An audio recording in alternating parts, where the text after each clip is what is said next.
Seja muito bem-vindo a essa aula. Essa teoria que eu vou trazer para vocês é muito, muito útil para a vida de vocês em muitas áreas da vida, não só para a relação parental, né? Toda essa informação que eu vou trazer para vocês vem de um instituto científico que estuda, né, a relação do coração com o cérebro há mais de 30 anos. Esse instituto chama-se HeartMath. É localizado nos Estados Unidos e os conteúdos que eles têm produzidos, os resultados das pesquisas que eles têm feitos, já estão sendo usados no mundo todo, né? Hoje eles têm treinamentos para pessoas que trabalham na área da saúde, para atletas de alto rendimento, para pessoas que trabalham em situação de vulnerabilidade, por exemplo, países que estão em guerra ou que têm vítimas de guerra, né? Então, são vários os contextos onde toda essa informação tão poderosa tem ajudado muito, muito as pessoas, né? Então, eu vou trazer para vocês um pouquinho do que eles falam, né? Qual é a ciência que eles descobriram, qual é o conteúdo que eles têm tão poderoso para nós. É muito denso, é muita informação. Eu vou trazer essa parte um pouco mais teórica nas próximas 3 aulas, essa e mais 2. E depois disso, eu vou trazer a parte prática, que é aí que vai ser a ferramenta que vocês vão ter de autorregulação na hora de uma dificuldade ali na relação com seus filhos, naquela hora em que as crianças estão ativadas, que está um caos, que você está exausto, que está aquela zona, né? Então, essas ferramentas lá na parte prática, depois de conhecer o porquê delas, vai te ajudar a aderir a elas muito mais. Muitas vezes a gente ouve falar, exercício físico é bom para a saúde, né? Ah, legal, e eu não faço nada. Se as pessoas souberem o que de verdade acontece dentro do corpo delas, o que acontece a médio e longo prazo dentro do corpo delas e os resultados que ela pode ter para elas, com certeza elas seriam muito mais, digamos que, disciplinadas para aderir. Então, eu sempre acho que a gente precisa entender o porquê, para daí a gente conseguir, né, aplicar aquilo que a gente está aprendendo. Então, vamos lá. O Instituto HeartMath, ele tem explorado os mecanismos, né, o funcionamento fisiológico, né, pelos quais o coração e o cérebro se comunicam. Então, a atividade cardíaca influencia nossas percepções, nossas emoções, a nossa intuição e a nossa saúde. Muitas vezes a gente acha que é a cabeça que domina o cérebro e o corpo só vem atrás, né? E eu sempre falo para os meus pacientes, o corpo é o maior banco de dados e vocês vão descobrir por que agora, né? Esse banco de dados que é o corpo precisa se reconectar com a mente, né? Porque a gente está numa cultura onde só a mente que funciona e o corpo é esquecido, né? Mas olha que incrível isso. Vou ler de novo para vocês, né? Então, o coração e o cérebro se comunicam com a atividade... Desculpa, vou repetir aqui para vocês, né? Como que a atividade cardíaca impacta, influencia diretamente nas nossas percepções, no que a gente sente, no que a gente está ali tendo de pistas de intuição e na nossa saúde física, né? O que é que influencia? Atividade cardíaca. Vocês já ouviram falar disso? Vocês já perceberam como é o funcionamento da atividade cardíaca de vocês quando vocês estão no momento de conflito, no momento de tristeza, no momento de raiva? Pensem um pouquinho sobre como vocês se sentem nessa região aqui, cardíaca, quando vocês estão nessas situações. Aí, vamos explorando, né, para vocês poderem entender mais a fundo por que eu estou perguntando isso, né? Então, essas pesquisas mostram que o coração humano é muito mais do que só uma bomba eficiente que sustenta a vida. Essas pesquisas do HeartMath sugerem que o coração também é um ponto de acesso, é uma fonte de sabedoria e inteligência que podemos usar para viver as nossas vidas com muito mais equilíbrio, com muito mais criatividade e com muito mais capacidade intuitiva de forma muito aprimorada, né? Então, o Instituto mostra que todas essas coisas são importantes para aumentar o quê? A nossa eficácia pessoal, para melhorar a nossa saúde, os nossos relacionamentos e também para a gente conseguir alcançar mais realização. Pensa comigo, se a gente está com a mente clara, se a gente está com saúde, se a gente está com as nossas emoções reguladas, a gente não tem muito mais potencial para nos relacionarmos de forma menos negativa, menos conflituosa, para a gente conseguir ir atrás dos nossos sonhos e das nossas conquistas, né? Então, aqui eu trago para vocês uma pirâmide, né, que foi desenvolvida por um autor chamado Maslow. Ele fala muito sobre os níveis de necessidades humanas. Eu acho que eu trouxe isso já para vocês, né? Então, a gente tem aqui necessidades fisiológicas, de segurança, de saúde, de estima e de autorregulação. Então, aqui a gente está falando sobre como a gente pode chegar no topo da pirâmide simplesmente com um órgão, que não é tão simples assim, né? É um órgão, que é o coração, né? Olha o impacto disso. Então, o coração é um centro de processamento de informações altamente complexo, né? Com seu próprio cérebro funcional. Muitas vezes é chamado de o cérebro cardíaco, né? Que se comunica e influencia o cérebro humano, né? Então, influencia por meio de sistemas nervosos, sistemas hormonais e também outras vias. Então, essas influências, elas afetam, né, a função cerebral, os hormônios, né, ou os diferentes níveis de ativação do nosso sistema nervoso, né, as nossas emoções, todas elas vão ter um impacto ali direto no cérebro, né? E a maioria dos principais órgãos do nosso corpo e o desempenho desses órgãos, né, também vão ser influenciados pela experiência, né, que a nossa mente vai produzir a partir do nosso ritmo cardíaco, né? Vamos lá, que vocês já vão entender. Vocês já perceberam, né, como que é muito comum as pessoas falarem, né, de dores emocionais trazendo para o coração? Então, quando a gente está com saudades, dói o coração, né? Quando a gente está triste pela perda de uma pessoa amada, dói no coração. Quando a gente está angustiado com alguma coisa, com algum conflito com o nosso parceiro amoroso, com o nosso filho, dói o coração, parece que o coração está sendo esmagado, né? Pensa ali numa situação conflituosa com seus filhos. Então, olha a sabedoria leiga, isso não é coincidência, né? Então, o HeartMath foi o pioneiro na realização de pesquisas que não só analisavam como as emoções estressantes afetavam a atividade do sistema nervoso autônomo e dos sistemas hormonais e imunológicos, mas também como que afetava, né, as emoções, né?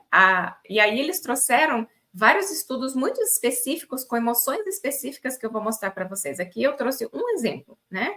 Então, aqui é um mapeamento de um experimento que eles fizeram, e eles levaram para esses participantes dessas pesquisas, né, de forma muito controlada, com os aparelhos todos monitorando a atividade cerebral, eles traziam imagens ou provocavam, né, pediam para os participantes lembrarem de situações muito frustrantes.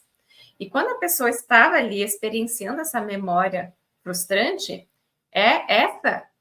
isso aqui é o resultado, né, do batimento cardíaco dela. Olha como é desregulado, ondas curtas e longas, de diversos tamanhos, né? Só de olhar você já vê que está feio.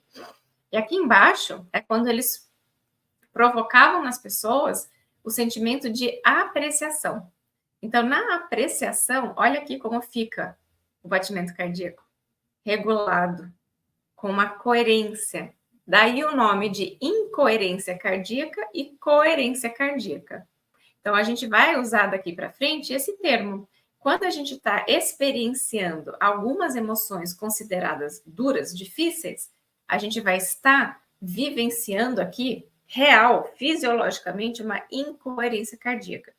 E quando a gente está experienciando as emoções positivas, as emoções que nos regeneram, a gente vai estar aqui experienciando uma coerência cardíaca. Então, essa é a terminologia para vocês saberem daqui para frente.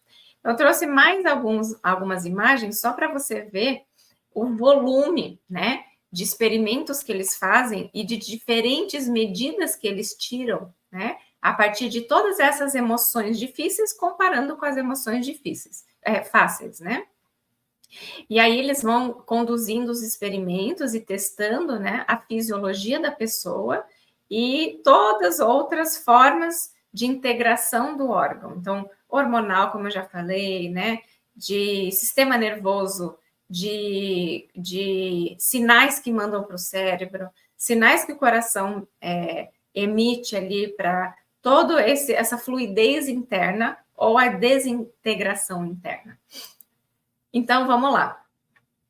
O que eles perceberam, né? Que a variabilidade, né, da frequência cardíaca,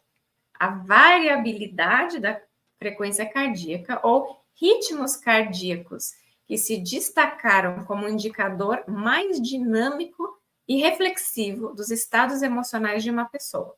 E, portanto, do estresse atual e dos processos cognitivos. Então, essa variabilidade da frequência, consegue ver ali do ladinho vermelho? Ela tem muito mais variabilidade, ela é muito mais recorrente. Ela sobe, desce, sobe, desce, sobe, desce muito mais vezes do que ali do outro lado, quando a pessoa está experienciando a apreciação. Ela tem uma variabilidade controlada. Então, esse é o fator determinante para nos colocar, né, num organismo estressado, num organismo que vivencia as emoções difíceis e o produto disso é um estresse, né? E o que o estresse faz conosco, a gente vai continuar vendo aqui na frente. Então, ficou claro que emoções estressantes, emoções que debilitam, emoções que nos sobrecarregam, emoções que nos depletam, que nos sugam, né? Levam para esse aumento dessa desordem nos centros cerebrais, né? Do nosso sistema nervoso autônomo, né? E isso tudo, olha só, reflete nos ritmos cardíacos e afeta adversamente o funcionamento de praticamente todos os sistemas corporais. Então, olha só que interessante. Quando a partir da minha mente eu estou vivenciando pensamentos que estão gerando emoções negativas, o meu coração dispara. E o meu coração começa a ter essa incoerência cardíaca com essa variabilidade, né, desse ritmo. E isso em si impacta todo o funcionamento do meu corpo, dos meus órgãos, de todos os hormônios, né? A mesma coisa também acontece quando vamos tirar o pensamento. Eu estou numa situação, eu nem sei o que está passando pela minha cabeça, e eu estou percebendo que meu coração está nesse ritmo incoerente, eu já tenho a certeza de que ou tem um pensamento lá acontecendo que eu nem percebi, que desencadeou isso. Então, a potência de saber disso é que às vezes eu não tenho pistas do pensamento, mas eu tenho pistas do coração. E aqui pelo coração eu já sei que se eu estou com esse coração acelerado, né, com essa incoerência cardíaca, eu sei que alguma coisa não está legal. E por meio desse órgão eu vou fazer a regulação para me levar para esse estado que está aqui do azul, né? Por quê? Porque vocês já vão saber. Ainda estou explicando o que acontece, né? Então, isso levou a uma compreensão muito, muito mais profunda das vias de comunicação do cérebro, né, e com o coração. Então, também observaram que o coração agia como se tivesse uma mente própria e pudesse influenciar significativamente a maneira como percebemos e respondemos em nossas interações diárias. Então, aqui eu não trouxe escrito o dado para vocês, mas o Instituto HeartMath descobriu que o nosso coração ele consegue captar em torno de 3 segundos, né, o ambiente antes do cérebro.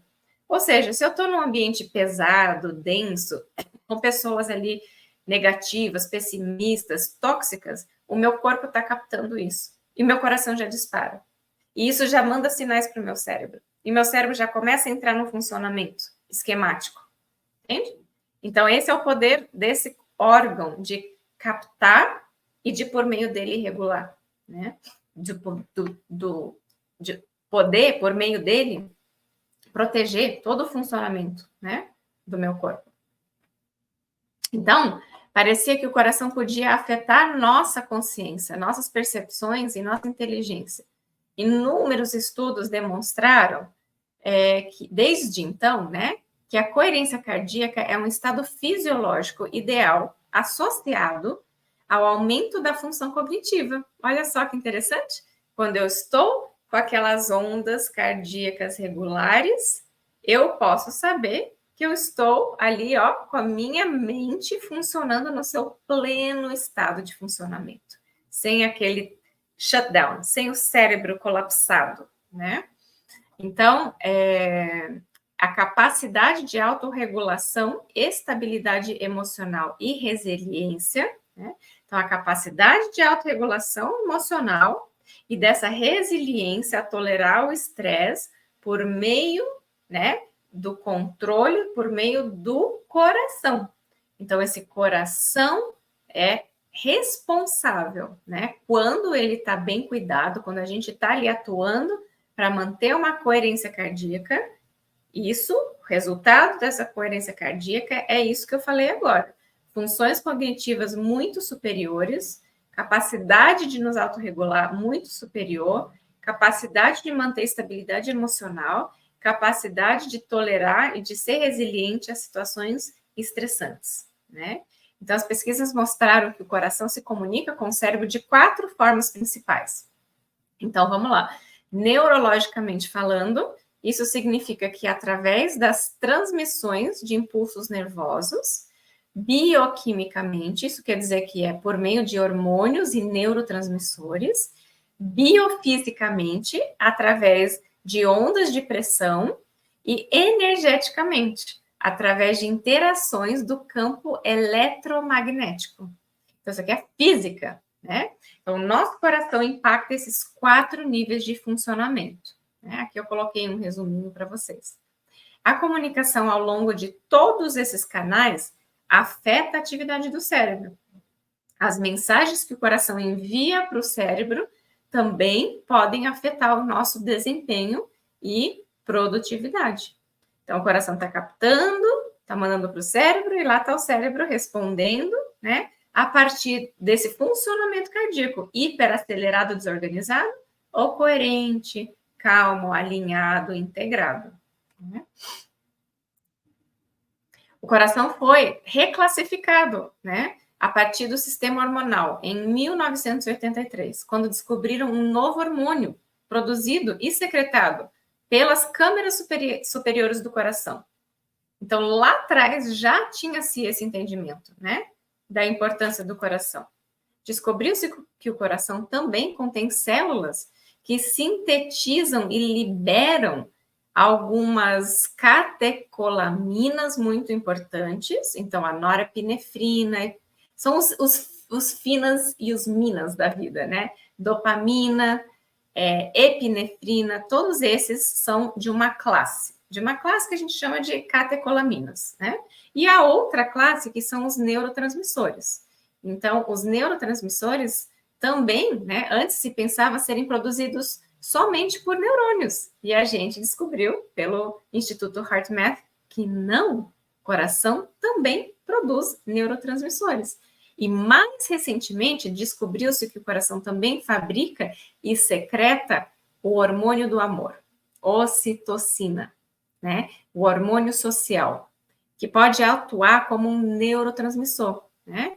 Então, esse é o hormônio ligado ao vínculo, ao afeto, ao carinho, ao bem-estar na presença de outros.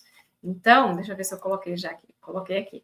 Então, além das suas funções muito bem conhecidas no parto e na amamentação, a ocitocina também demonstrou ser envolvida na cognição, na tolerância, na confiança, na amizade, no estabelecimento dos laços duradouros, né? Surpreendentemente, as concentrações de ocitocina produzidas no coração estão na mesma faixa daquelas produzidas no cérebro. Isso é incrível, né? Então, o nosso coração, ele tem a mesma capacidade de produzir esse hormônio tão importante para a gente. E aqui eu usei essa imagem da mãe alimentando o bebê, porque é um momento onde está sendo produzido a ocitocina, né? Através do olhar da mamãe para o bebê para a mamãe. E nesse amamentar, na produção hormonal ali, a partir do aleitamento materno, esses hormônios estão em alta produção, né? Então, aqui também fica mais uma dica para as mamães que estão ali nessa fase de amamentação, né? Muitas vezes, em vez de estar ali nos relacionando com o bebê, a gente está aqui, ó, olhando para o celular, né? E como que isso vai impactar também no nível de produção desse hormônio tão importante para a criação do vínculo entre a mãe e o bebê, né? Então, tudo isso para dizer para vocês, nesse primeiro momento, né, que essas descobertas do HeartMath, elas têm sido muito, muito determinantes para a gente conseguir entender que não é só a mente, o corpo, especificamente o órgão, é a mente do corpo, que é onde nós vamos, a partir de agora, concentrar todo o nosso foco, para que a partir dele para que a partir do foco, né, e o cuidado com esse órgão, a gente consiga melhorar as nossas relações com os nossos filhos, as nossas relações com os nossos parceiros, as nossas relações com nós mesmos, com o nosso trabalho.